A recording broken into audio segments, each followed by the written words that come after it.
Here we have our next puzzle, which is not remarkably rich. That's puzzle number 6 that we are having. Let's have a look at the puzzle now. Here is the puzzle. As always, I'll give you some time. Please take your time. Just look at this. Try solving this question. Pause it here and then we will be doing it together. So pause the video now. I'm sure you all have tried. So let's start doing it now. It's a long question. I need space to write as well. Let's see whether I can get it or not. ABC are three remarkable women, each having some remarkable characteristics, right?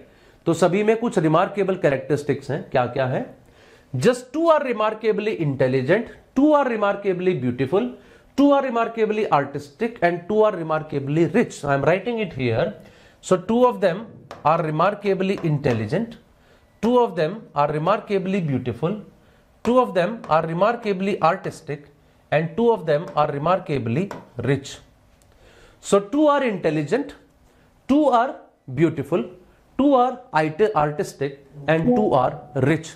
These are the ladies that I am looking at. So basically you can say there are 8 characteristics distributed among 3 ladies. मतलब किसी एक को मैं आई दूंगा मतलब remarkably intelligent, किसी एक और को आई दूंगा तो 2 कैरेक्टरिस्टिक हो गई. ऐसे किसी एक को ब्यूटीफुल की कैरेक्टरिस्टिक, किसी एक और ब्यूटीफुल की तो 2 ये हो गई. तो टोटल 8 कैरेक्टरिस्टिक मुझे 3 लोगों में डिस्ट्रीब्यूट करनी है. Each has no more than 3 remarkable characteristics. किसी के पास भी 3 से ज्यादा कैरेक्टरिस्टिक्स नहीं है. इसका सीधा मतलब यह है किसी एक के पास 3 कैरेक्टरिस्टिक्स है, किसी एक के पास 3 और किसी एक के पास 2. Do you have any other possibility? It is like आप 8 कैंडीज डिस्ट्रीब्यूट कर रहे हैं 3 लोगों में और किसी को 3 से ज्यादा नहीं देनी. क्या आपके पास कोई और ऑप्शन है डिस्ट्रीब्यूट करने का 3 2 के अलावा? नहीं है ना. इसका मतलब one of the ladies will have 3 characteristics, one of the ladies will have 3 characteristics and one of the ladies will have 2 characteristics. After that he gave us some information. Of Emmet, it is true that if she is remarkably intelligent, she is remarkably rich. Of Bernice and Claudia, it is true that if she is remarkably beautiful, she is remarkably artistic. And of Annette and Claudia, it is true that if she is remarkably rich, she is remarkably artistic. Question is, who is not remarkably rich? To do this question, there is a concept of LRDA that I would like to discuss in brief, ताकि आप ये question आराम से कर पाएं. जब भी ऐसा कुछ given होता है, that if the lady is rich, then she must be beautiful, right? If the lady is rich, then she must be beautiful. इसका मतलब ये है अगर वो rich है तो वो beautiful जरूर होंगी, लेकिन वो beautiful है तो वो rich होगी नहीं कह सकते, right? रिच अगर है मतलब उनके पास आर नाम की कैरेक्टरिस्टिक है तो बी नाम की कैरेक्टरिस्टिक भी जरूर होगी, लेकिन बी नाम की कैरेक्टरिस्टिक है तो आर होगी, ये आप नहीं कह सकते. लेकिन इसका एक और बहुत बढ़िया कंक्लूजन है जो हमेशा दिमाग में रखिएगा कि if rich means having beautiful characteristic as well, तो अगर ब्यूटीफुल कैरेक्टरिस्टिक नहीं है तो रिच कैरेक्टरिस्टिक भी नहीं होगी. I repeat, if a lady is rich, she is beautiful, then the only other conclusion that you can take out is if the lady is not beautiful, she will not be rich. ये दिमाग में रखिए. If A tends to B, then the only other conclusion is that B bar tends to A bar. B नहीं होगा तो A नहीं होगा. ठीक है. It is like मैंने अपने एक फ्रेंड को बोला कि अगर तू शादी में जाएगा तो मैं जरूर जाऊंगा. ठीक है. तो अगर वो जाएगा तो मैं जरूर जाऊंगा, वो नहीं जाएगा तो भी मैं जा तो सकता हूं. स्टेटमेंट का मतलब ये है कि भाई तू जाएगा तो मैं जरूर जाऊंगा. लेकिन next day you got to know कि मैं नहीं गया शादी में. अगर मैं नहीं गया तो आप पक्का बोलोगे यार फिर तो वो भी नहीं गया होगा. क्यों? क्योंकि वो जाता तो मैं जरूर जाता. So he must not have gone. So if he goes I will go, but if I have not gone that definitely means he also has not gone. So that's what we are going to use here. अब इसको use कैसे करना है, I will talk about that. उसने कहा of Annette it is true. अब मेरे पास 3 ladies की बात हो रही है. One is Annette, Bernice and Claudia. Annette के बारे में उसने क्या बोला है? एनेट के बारे में थोड़ा सा मैं इनको स्पेस देता हूं ताकि लिख पाऊं. सो एनेट, बर्निस, क्लॉडिया, ये 3 लेडीज हैं. About Annette he says if she is remarkably intelligent, she is remarkably rich.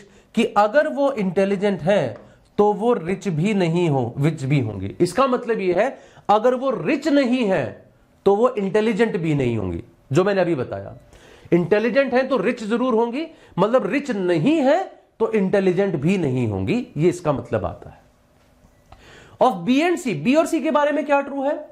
If she is remarkably beautiful she is remarkably artistic, तो बी अगर वो ब्यूटीफुल है तो वो आर्टिस्टिक भी जरूर होंगी। क्लॉडिया अगर ब्यूटीफुल है तो आर्टिस्टिक भी जरूर होगी, मतलब अगर आर्टिस्टिक नहीं है तो ब्यूटीफुल भी नहीं होगी, अगर आर्टिस्टिक नहीं है तो ब्यूटीफुल भी नहीं होगी। Of Annette and Claudia it is true, अब इन दोनों के बारे में एक और भी बात उसने बोली है, if she is rich she is artistic, अगर वो रिच है तो आर्टिस्टिक भी जरूर होगी, तो अगर वो रिच है तो वो आर्टिस्टिक भी जरूर होगी, अगर वो रिच है तो वो आर्टिस्टिक भी जरूर होगी। ये और मुझे पता लग गया इन चीजों के बारे में। अब एक बात सोचिए, अगर एनेट आर्टिस्टिक नहीं है, आर्टिस्टिक नहीं है तो रिच भी नहीं होगी, जैसा मैंने आपको बताया, if R tends to A then A bar tends to R bar. अगर वो आर्टिस्टिक नहीं है तो वो रिच भी नहीं होगी, और अगर वो रिच नहीं है तो वो इंटेलिजेंट भी नहीं होगी, और उसको अगर वो आर्टिस्टिक भी नहीं है, रिच भी नहीं है, इंटेलिजेंट भी नहीं है, उसके पास मैक्सिमम एक कैरेक्टरिस्टिक आ पाएगा, जबकि दो लेडीज के पास 3 कैरेक्टरिस्टिक हैं, एक लेडी के पास 2 कैरेक्टरिस्टिक हैं, which means Annette is definitely artistic, Annette is definitely artistic. I repeat, अगर एनेट आर्टिस्टिक ना होती तो वो रिच भी नहीं होती, अगर वो रिच नहीं होती तो वो इंटेलिजेंट भी नहीं होती। तो 3 कैरेक्टरिस्टिक अगर एनेट के पास नहीं है तो एक अकेला कैरेक्टरिस्टिक आ पाएगा, जबकि हमें तो 3 2 कैरेक्टरिस्टिक देने हैं। सिमिलरली कहने से क्लॉडिया अगर आर्टिस्टिक नहीं है, आर्टिस्टिक नहीं है तो ब्यूटीफुल भी नहीं होगी, आर्टिस्टिक नहीं है तो रिच भी नहीं होगी, इसका मतलब है कि क्लॉडिया को भी आर्टिस्टिक होना ही पड़ेगा, because if Claudia is not artistic she want B beautiful, she want be rich, she is not artistic, तो 3 ट्रेट निकल गए तो एक ही तो बचा उसके पास भी, इसका मतलब she is definitely artistic, she is definitely artistic, that means she is not artistic. इसका मतलब यह हुआ कि बी आर्टिस्टिक नहीं है, और अगर बी आर्टिस्टिक नहीं है तो वो ब्यूटीफुल भी नहीं है। If she is not artistic she is not beautiful, ये तो क्लियर है, पहले बताया था, अगर ये नहीं है तो ये भी नहीं है। अब अगर ये आर्टिस्टिक भी नहीं है, ब्यूटीफुल भी नहीं है, इसका मतलब ये है she is definitely intelligent as well as rich. ठीक है, she is intelligent as well as rich. I hope you are getting my point. इनका आर्टिस्टिक होना जरूरी हो गया था, उनका आर्टिस्टिक होना जरूरी हो गया था, तो अब 2 ही आर्टिस्टिक हो सकते थे, तो ये आर्टिस्टिक नहीं होंगी, ये नहीं होंगी तो ब्यूटीफुल भी नहीं होंगी, ब्यूटीफुल नहीं होंगी तो सिर्फ इंटेलिजेंट एंड रिच ये हो गए। I hope it is clear. ठीक है, अब एक आर्टिस्टिक के बारे में पता लग गया, दूसरा आर्टिस्टिक के बारे में पता लग गया, ये दोनों ट्रेट खत्म हो गए, एक इंटेलिजेंट का पता लग गया, एक रिच का पता लग गया। Now we are left with 1 intelligent, 2 beautiful and 1 rich. अभी भी ब्यूटीफुल वाले दोनों ट्रेट्स बचे हुए हैं, इसका मतलब यह है she is definitely beautiful, she is definitely beautiful, right, she is definitely beautiful and she is also definitely beautiful. ये भी बात समझ आती है भाई, दोनों ब्यूटीफुल अब कौन होंगे, ये तो बर्निश तो हो नहीं सकती, तो ये भी ब्यूटीफुल, ये भी ब्यूटीफुल, ये भी मेरा सेटिस्फाई हो गया। Now 1 lady is intelligent and 1 lady is rich. If she is intelligent she has to be rich as well. वो कैसे हो सकता है, मैं 4 ट्रेट्स किसी को कैसे दे सकता हूं? So she must be rich and she must be intelligent, and now everything satisfies. If she is beautiful she is artistic, yes she is beautiful, yes she is artistic. If she is rich she is artistic, she is not rich, there is no problem with that. ठीक है, यहां पे if she is beautiful she is artistic, she is not beautiful, so there is no problem, she is intelligent and rich. If she is intelligent she is not, if she is rich she must be artistic, yes she is rich, she is artistic, everything satisfies. Question is who is not remarkably rich, rich कौन नहीं है, rich अगर कोई नहीं है तो वो है Claudia. So my answer for this question is Claudia. Claudia is not rich, that is the right answer for this question. Once again a beautiful puzzle with all kind of conclusions, and we learnt a concept over here, that is if A tends to B then B bar tends to A bar is the only other conclusion. So first of all there is this information for you that currently Unacademy is offering you a flat 60% off, which is the lowest price ever, 16,999 for all their subscriptions. To avail that you have to use the code, that is my name, Saral, and of course with this subscription you would be getting complete CAT and OMED syllabus coverage, unlimited access to all batches, doubt solving, mentorship and all of that, and of course you can have a brilliant result as we had last year as well. 150 plus students getting more than 99 plus percentile. Meet our team who would be helping you to achieve this. Also, our next batch is also starting, that is the Arambh batch for CAT 2025. The batch is starting very soon, that is from 8th of March, as you can see on the screen, and you would be seeing all the educators who would be teaching you in this batch. So once again, this batch would also be available to you along with the subscription at just that price. I told you the code, it is SARAL, that's my name, Saral. And finally, our Maharashtra CET batch is also going on currently, and it is just at a price of 2500 rupees. Do not miss to join this test as well. So here we have our puzzle number 7, the tennis player. So before I start doing it, please take your time, try to solve it first, and after that we'll be doing it together. Pause the video here and solve it. Let's start solving it now. Two women, Alice and Carol, and two men, Brian and David, are athletes. One is a swimmer, second is a skater, third is a gymnast, and fourth is a tennis player. On a day, they were seated around a square table. और उसके बाद कुछ information है. So first of all, what information is given to me? Alice is a woman, Carol is a woman, Brian is a man, David is a man. So there are two men and two women. They are seated around a square table. So let me make a square table here first. So these are the 4 seats around this square table. इसके आसपास ये 4 seats हैं और इन 4 seats पे लोगों को बैठाना है हम लोगों को, and we also have to figure out कि उनमें से स्विमर कौन है, स्केटर कौन है, जिम्नास्ट कौन है और टेनिस प्लेयर कौन है. अब नॉर्मली ऐसे में हम उस इंफॉर्मेशन से शुरू करते हैं जिसके बारे में सबसे ज्यादा बात की गई हो. Let's have a look. Swimmer sat on Alice's left, gymnast sat across from Brian, Carol and David sat next to each other. A woman sat on the skater's left. There is no person जिसके बारे में 2 information हो. एक बार swimmer की बात हुई, एक बार Alice की, एक बार ब्रायन की, एक बार जिम्नास्ट की, एक बार कैरोल, एक बार डेविड, एक बार स्केटर. किसी के बारे में भी 2 इंफॉर्मेशन नहीं है. In that case I will start with the information which is the most specific info. जैसे उसने बोला the swimmer sat on Alice's left, एक तो ये है, और एक the gymnast set across from Brian. आप किसी भी एक से शुरू कर सकते हैं, ये दोनों ही स्पेसिफिक इन्फो है. जब हम बोलते हैं Carol and David sat next to each other, अब नेक्स्ट में तो कौन किसके लेफ्ट में राइट में नहीं पता. And the women set on the skaters left, women भी 2 है, कौन सी है ये नहीं पता. इन दोनों से एक स्पेसिफिक इन्फो मिल रही है. So we can start from anyone. Let's say start from the gymnast set across from Brian. Let's say so Brian the man is here and gymnast set across from Brian. तो gymnast उसके सामने है, Brian the mail, और उनके सामने बैठे हैं gymnast, right. अब उसके बाद दूसरी स्पेसिफिक इन्फो ये ले लेते हैं. The swimmer sat on Alice's left. The swimmer is sitting on Alice's left and C and D are next to each other. ये भी ध्यान रखना है, सी और डी एक दूसरे के साथ बैठे हैं. If the swimmer is sitting on Alice's left, one possibility is Alice यहां पर हो, इनके लेफ्ट में स्विमर हो. नहीं, ये तो हो ही नहीं सकता.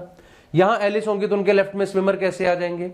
द अदर पॉसिबिलिटी इज यहां पर एलिस हो, उनके लेफ्ट में स्विमर हो. यह भी नहीं हो सकता, क्योंकि अगर यहां एलिस हो जाएंगे तो एलिस और ब्रायन तो आमने सामने हो गए. सी और डी कैसे साथ साथ फिर हो पाएंगे. उसने बोला था सी और डी साथ बैठेंगे. अगर एलिस यहां है, ब्रायन यहां, तो सी और डी तो फिर एक दूसरे के सामने आ गए ना, तो वो भी नहीं हो सकता. So the only possibility is that the swimmer sat on Alice's left is when Alice, the woman, is here and swimmer is sitting on the left of Alice, right? Swimmer is sitting to the left of Alice. This is the only possibility. C and D are sitting next to each other. ये पक्का हो गया, check भी करने की जरूरत नहीं, क्योंकि C और D तो एक दूसरे के नेक्स्ट ही हो गए. Last, a woman sat on the skater's left. Skater के लेफ्ट पे एक woman है. अब स्केटर या तो ये हो सकता है या फिर ये. अगर ये स्केटर है तो इसके लेफ्ट पे तो एक मैन है, ये तो नहीं हो सकता. So this person must be a skater. A woman sat to his left. 2 ही लोग बचे सी और डी, जिनमें से वुमेन है सी, तो यहां आ गए डी. तो जो एक टेनिस प्लेयर बच गया वो है ये. और क्वेश्चन यही तो पूछ रहा था आपसे, who is the tennis player. The tennis player is Alice the woman. The correct answer for us is Alice. So that's the right answer for this question. That was a question of arrangements around a square. I'm sure you have understood this. Once again, a type of question that is asked in LRDI section of CAT. Here comes now the next puzzle, that is puzzle number 8, the round. Okay? And what all information is given to you? This is all the information. I would say spend some time, take your time, try to solve this puzzle. After that, we'll be doing it together. Pause the video here and please try it first. I'm sure you all have tried it now. So let's start. Anthony, Bernard and Charles played a round of card games, each game having exactly one winner. वो कह रहा है 3 players ने कुछ round of games खेले हैं और हर एक गेम में एक ही विनर है. The player who first won 3 games was to be the winner of that round.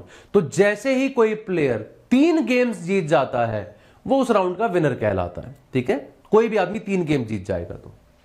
No player won 2 games in succession. लगातार 2 गेम किसी ने जीते नहीं. Anthony was the first dealer but not the last. Bernard was the second dealer. The player sat in the fix position around a table with the player on the current dealer's left as the next dealer. वो कह रहे table के around ये लोग बैठ गए हैं और करंट डीलर के लेफ्ट में अगला डीलर बैठा है. जैसे पहला डीलर है एंथनी, तो उसके लेफ्ट में कौन बैठा है? उसके लेफ्ट में वो बैठा है जो कि नेक्स्ट डीलर है. अगला डीलर है बर्नार्ड, तो उसके लेफ्ट में कौन बैठा है? जो अगला डीलर है. तो ऑफ कोर्स वो सी होगा, दैट इज चार्ल्स. फिर उसके लेफ्ट में कौन हो गया? एंथनी. फिर उसके लेफ्ट में कौन हो गया? बर्नार्ड, फिर Charles. So basically they are dealing in this order. पहले एंथनी, फिर बर्नार्ड, फिर चार्ल्स, फिर एंथनी, फिर बर्नार्ड, फिर चार्ल्स, फिर एंथनी, फिर बर्नार्ड, फिर Charles. So they are going in this order. That's what the question is saying, right? When a player was the dealer for a game, he did not win that game. Last में आके पता लगता है dealer कोई और है, winner कोई और है. डीलर और विनर दो अलग अलग चीजें हैं. तो अब उसके बारे में हम लोगों को बात करनी है. सबसे पहले मैं बात करता हूं इसके बारे में. The player who first won 3 games was to be the winner of that round. कोई आदमी जो पहले 3 गेम जीतता है वो विनर कहलाता है. तो एक बात ध्यान दीजिए, अगर एक आदमी 3 गेम जीतने पे विनर हो जाता है तो मैक्सिमम गेम कितने रहे होंगे? मैक्सिमम गेम रहे होंगे, एक प्लेयर 2 गेम जीत गया, एक और प्लेयर 2 जीत गया, एक और प्लेयर 2 जीत गया, 6 तो ये हो गए. अब 7वां गेम तो जो भी प्लेयर जीतेगा वो टोटल 3 जीत गया और गेम खत्म हो गया. इसका मतलब ज्यादा से ज्यादा अगर गेम्स हो सकते हैं that can only be 7, right? So game number 1, game number 2, game number 3, game number 4, game number 5, game number 6 and game number 7. ज्यादा से ज्यादा गेम्स हो सकते हैं 7. अब डीलर कौन कौन होगा? उसने बोला पहले गेम का डीलर है ए, दूसरे गेम का dealer would be B, third में सी, फिर ए, फिर बी, फिर सी, फिर A. These are the dealers. अगले में ही वो बोलता है no player won 2 games in succession. इसका मतलब क्या हुआ? किसी भी आदमी ने 2 गेम इकट्ठे नहीं जीते. तो कम से कम गेम कितने होंगे भैया? ना ऐसा भी हो सकता था पहले ही 3 गेम में गेम खत्म हो गया, है ना? एक गेम पहला जो है ए जीत गया, दूसरा भी ए जीत गया, तीसरा भी ए जीत गया, काम खत्म. 3 जीते, गेम खत्म. लेकिन कोई भी आदमी सक्सेशन में 2 गेम भी नहीं जीत सकता.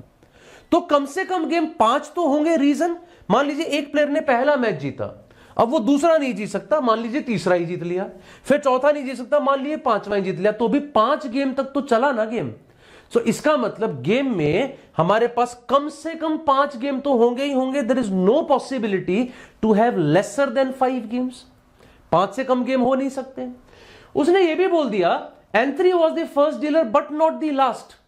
लास्ट डीलर एंथनी नहीं है. इसका मतलब गेम 7 तक भी नहीं जा सकता. तो गेम 7 तक जा नहीं सकता और 5 से नीचे नहीं हो सकता. तो या तो गेम में मेरे पास 5 गेम्स हुए या फिर 6 गेम्स हुए. Are you getting it? Either there are 5 games or there are 6 games. Maximum 7 था, उस केस में हमारे पास एंथनी डीलर हो जाता.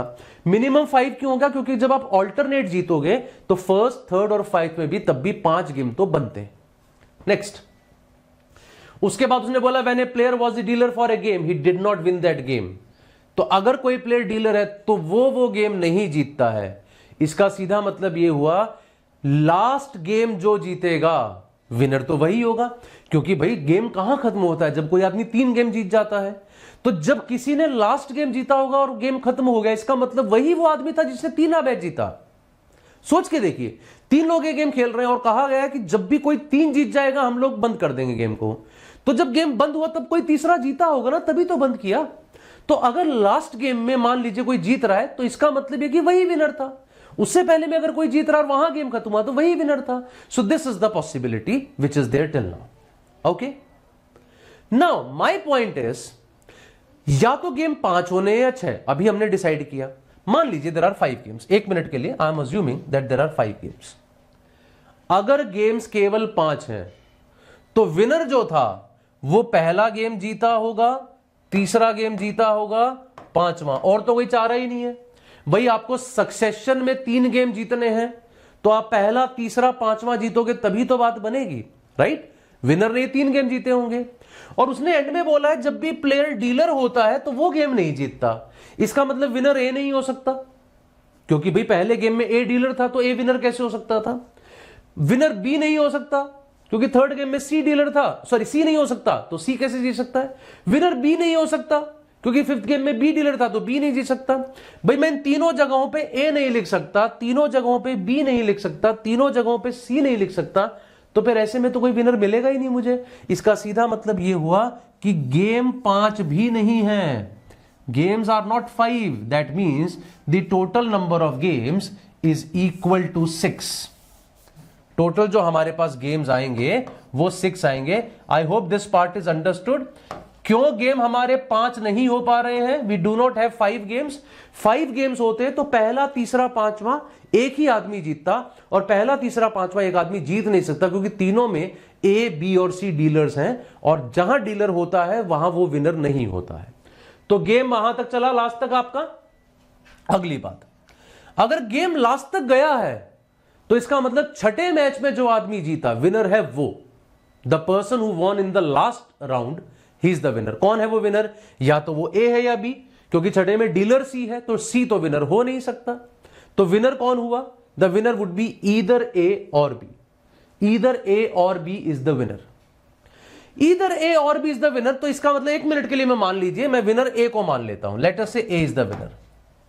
अगर ए विनर है, ए पहला गेम तो जीतेगा नहीं, 2 कंसेक्यूटिव जीत नहीं सकता, तो एक अकेला चारा उसके पास यही बचा कि उसको ये 3 गेम जीतने पड़ेंगे।